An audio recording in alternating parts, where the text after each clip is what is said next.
Hello friends, இன்னைக்கு நான் பேச போகிற டாபிக் வந்து கடவுள் வந்து டெஸ்ட் பண்ணுவார். எப்போதுமே பெரிய விஷயங்கள் நம்மளுக்கு கொடுக்கறதுக்கு முன்னாடி நீங்கள் நினச்சிட்டு இருப்பீங்க கடவுள் என்னடா நம்மளுக்கு சோகத்தை கொடுத்துட்டு இருக்காரு அப்படின்னு சொல்லிட்டு. பட் இது என்னன்னா கடவுள் நம்மளுக்கு கொடுக்குற டெஸ்ட். ஈஸியாக வந்து ஒரு விஷயத்தை கொடுத்துட்டா அதோட முக்கியத்துவம் நம்ம உணர மாட்டோம். ஸோ அதுக்காண்டி கொடுக்குற டெஸ்ட்டு தான் இந்த மாதிரி விஷயங்கள்.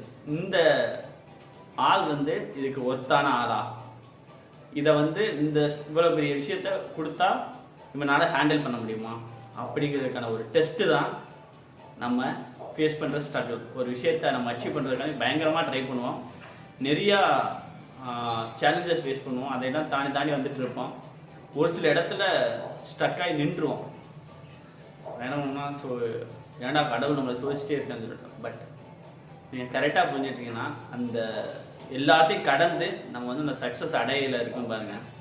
அந்த ஹைட்டு நம்ம எவ்வளோ தூரத்துக்கு போகணும்னு சொல்ல முடியாது, நம்ம எவ்வளோ ஸ்ட்ரகிள் ஆகணுமோ அந்த அளவுக்கு நம்ம உயர்ந்து போயிட்டு இருக்கோம். ஸோ இதுதான் வந்து எல்லாரும் சொல்லுவாங்க, கடவுள் வந்து நல்லவங்க கைவிட மாட்டார் அப்படின்னு சொல்லுவாங்க.